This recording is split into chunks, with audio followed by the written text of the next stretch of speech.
Hey guys, I thought I'd do a little follow-up video on my T-5 transmission that I'm planning on putting in my S10 Blazer.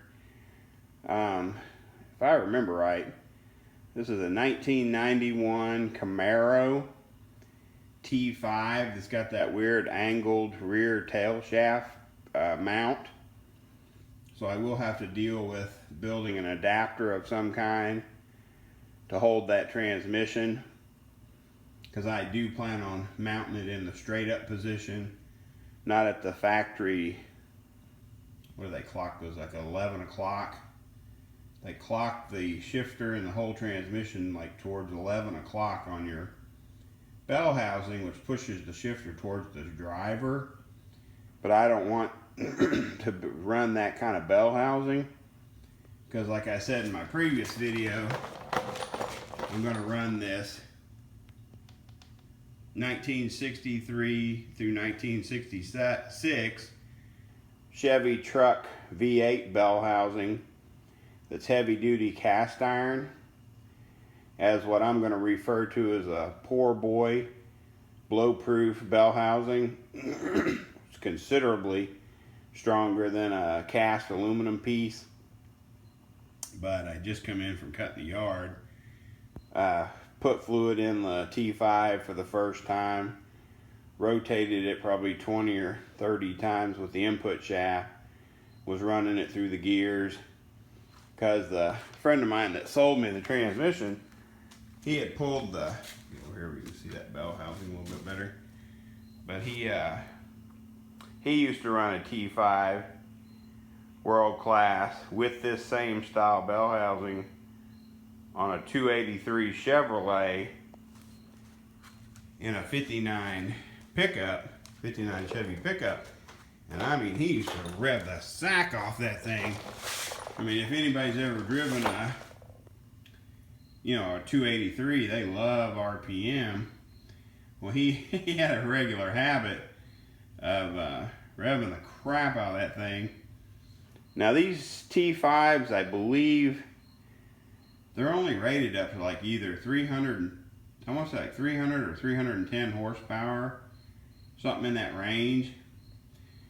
If you've ever been around transmissions, rear ends and stuff like that long enough, generally your horsepower isn't what breaks a transmission or a rear end, it's your torque. If you have too much torque, that's what ends up breaking parts.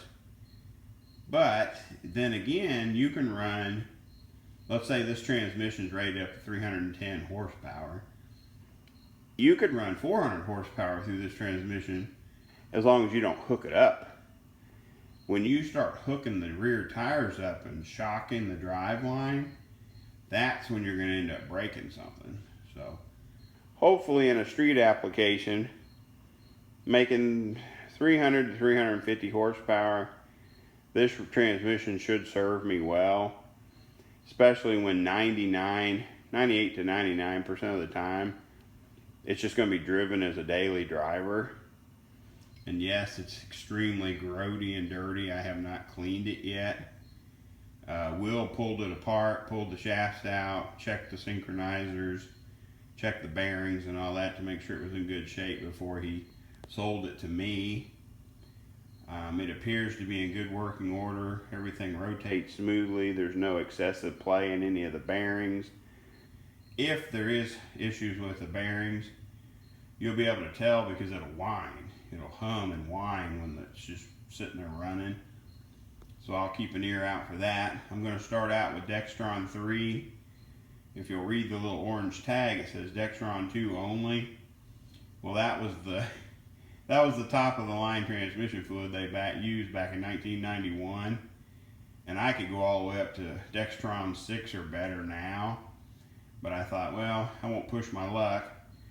I'll top it off with Dextron 3, so at least I'm close to what the engineers thought it was going to have when it was in service. No, the shifter that's on there now, that is not the shifter I'm going to run. I'm going to order an aftermarket shifter, short throw shifter for it, once I get it in the vehicle and I see how long I want the shifter shaft to be, because if the handle on the shifter is too short, it's going to give me problems trying to shift with, because I shift with my right arm, which is what I consider my bad arm, which I can do as long as the shifter is in the right position. So I want to make sure I get the right length shifter arm or shaft or rod, I guess it'd be considered a shifter rod, whatever, to make it comfortable for me. So I will walk in here and show you. Oh, sorry for these shaky videos. I'm used to doing my damn tripod. But here's that Sachs SACHS. I believe it's an NFW 1050 flywheel, which is listed for the 4.8. It's been brought to my attention that we think the 4.8, 5.3, and 5.7 all use the same flywheel. Possibly the 6 liters too, but I didn't want to take any chances, so I ordered this one off of eBay, and it was only like 62 bucks or something, like 61 or $62. So brand new, not reconditioned. I think it's a 168 tooth flywheel. Doesn't need any kind of weird adapters or anything. Can run an 11-inch clutch on it, so I'm good. Because that's one thing about that cast iron bell housing, it's for an 10.5 or 11-inch clutch, and I want to run an 11. I ran over to Star, threw down 20, it was like 28 bucks or something for these ARP flywheel, not flex plate, LS bolts. Because I had realized in my hoard of junk, I didn't have any actual flywheel bolts, because everything I had came with a flex plate. So anyway, I just wanted you guys to see or verify that I am still collecting parts. Got my flywheel, my ARP bolts, my T-5, and my bell housing. Either tonight or tomorrow. Oh, gosh, I can't talk. I'm tired. Either tonight or tomorrow, I will start the process of selecting the pressure plate, clutch and pressure plate that I'm going to run. And no, it's not going to be no high dollar, $500 dual clutch setup or none of that junk. I just want a good heavy duty, like street rod, muscle car type setup. So anyway, I apologize because I'm pretty sure this video is going to be a little bit shaky. And hopefully I'll be able to get a better video up soon with the tripod. Thank you.